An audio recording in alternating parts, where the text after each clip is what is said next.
Selamat malam Bapak Ibu sekalian. Pada kesempatan ini saya akan membahas salah satu hal yang penting terjadi dalam kehidupan masyarakat, yaitu tentang hibah. Atau dalam bahasa hukumnya disebut perbuatan hukum hibah dalam bidang agraria. Nah, Bapak Ibu sekalian, saya awali pembahasan ini dengan pertanyaan sederhana, apa itu hibah dalam hukum agraria? Secara sederhana Bapak Ibu, hibah itu adalah pemberian suatu benda termasuk tanah dari seseorang kepada orang lain secara sukarela tanpa imbalan yang dilakukan saat pemberi hibah itu masih hidup. Karena itu hibah berbeda dengan warisan yang baru bisa dilakukan setelah seseorang meninggal dunia. Hibah itu terjadi saat pemberinya masih hidup dan sadar memberikan hak miliknya kepada orang lain. Lalu, apa dasar hukum hibah dalam agraria? Dasar hukum agraria di Indonesia itu adalah Undang-Undang Nomor 15, ya, Undang-Undang Nomor 5 ya, saya ulangi, Nomor 5 tahun 1960 tentang Peraturan Dasar Pokok-Pokok Agraria atau yang kita kenal dengan UUPA.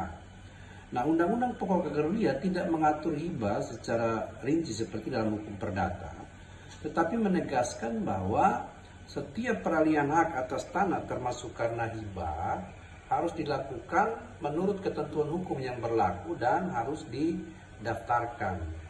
Hal ini disebutkan dalam pasal 19, kemudian pasal 23, pasal 26, pasal 27 Undang-Undang Pokok Agraria yang pada intinya mengatur bahwa pertama, setiap peralihan hak atas tanah harus dibuktikan dengan akta yang dibuat oleh pejabat pembuat akta tanah atau PPAT, dan akta tersebut menjadi dasar untuk pendaftaran perubahan nama pemegang hak di kantor pertanahan. Jadi hibah tanah itu tidak cukup hanya dengan ucapan atau surat di bawah tangan, tetapi harus melalui akta hibah yang sah di hadapan PPAT.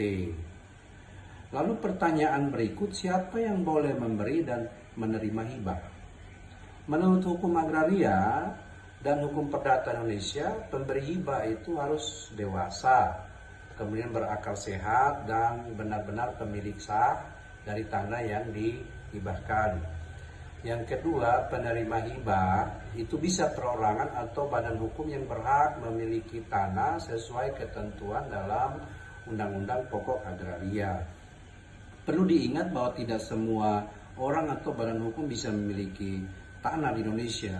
Misalnya orang asing atau badan hukum asing tidak boleh menerima hibah hak milik atas tanah. Untuk orang asing kalaupun diberi hibah, ya statusnya itu akan menurun menjadi hak pakai atau bahkan tanahnya harus dilepaskan sesuai pasal 21 ayat 3 dari Undang-Undang Pokok Agraria. Kemudian terkait dengan jenis tanah yang bisa dihibahkan, itu adalah tanah yang memiliki hak seperti hak milik, hak guna bangunan HGB, hak guna usaha HGU, atau hak pakai. Namun yang paling umum ya di masyarakat itu adalah hibah atas tanah hak milik.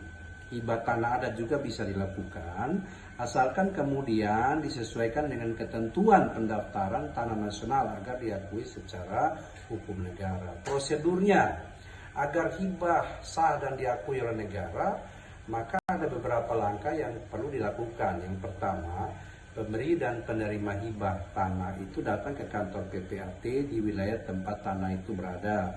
Kemudian PPAT itu akan memeriksa sertifikat tanah, identitas para pihak, dan memastikan tidak ada sengketa atas tanah tersebut. Setelah itu dibuatlah akta tanah, akta hibah yang ditandatangani oleh kedua pihak di hadapan PPAT. Akta hibah ini kemudian diserahkan ke kantor pertanahan untuk didaftarkan perubahan nama pemiliknya, dan terakhir setelah selesai penerima hibah akan mendapatkan sertifikat baru atas namanya. Dengan begitu hibahnya sah dan tercatat secara hukum. Lalu apa akibat hukum dari hibah? Yang pertama, tanah tersebut resmi berpindah hak dari pemberi kepada penerima hibah. Yang kedua, pemberi hibah tidak bisa menarik kembali tanah tersebut kecuali ada alasan hukum yang sangat kuat, misalnya karena hibahnya dilakukan di bawah tekanan atau penipuan. Jadi hibah itu adalah perbuatan hukum yang bersifat final, sehingga perlu benar-benar dipikirkan sebelum dilakukan. Terkait dengan pajak dan biaya dalam hibah tanah, dalam praktiknya hibah tanah juga dikenakan pajak dan biaya, antara lain pertama BPHTB, biaya perolehan hak atas tanah dan bangunan bagi penerima tanah, dan yang kedua itu PPH, pajak penghasilan bagi pemberi hibah, kecuali jika hibah tersebut diberikan kepada keluarga sedara dalam garis lurus, contohnya orang tua ke anak yang biasanya mendapatkan pembebasan pajak sesuai dengan peraturan daerah setempat. Selain itu ada biaya notaris, PPAT, dan biaya administrasi di kantor pertanahan. Sebagai kesimpulan, Bapak Ibu, hibah tanah itu adalah pemberian tanah dari seseorang kepada orang lain saat masih hidup, tanpa imbalan dan dilakukan dengan sukarela. Dasar hukumnya ada dalam Undang-Undang Pokok Agraria, terutama mengenai keharusan pembuatan akta hibah di hadapan PPAT dan pendaftaran peralihan hak di BPN. Hibah hanya sah bila dilakukan dengan prosedur hukum yang benar. Jika dilakukan dengan surat biasa tanpa akta PPAT, maka hibah itu tidak memiliki kekuatan hukum yang tetap dan bisa menimbulkan sengketa di kemudian hari. Oleh karena itu, kepada masyarakat, Bapak Ibu sekalian, jangan mudah membuat surat hibah sendiri walaupun antar keluarga.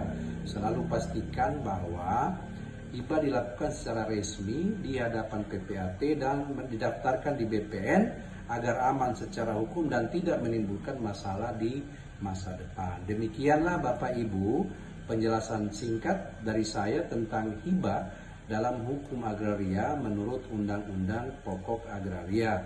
Semoga penjelasan dan pembahasan ini bermanfaat dan menambah pemahaman kita semua. Terima kasih, selamat malam.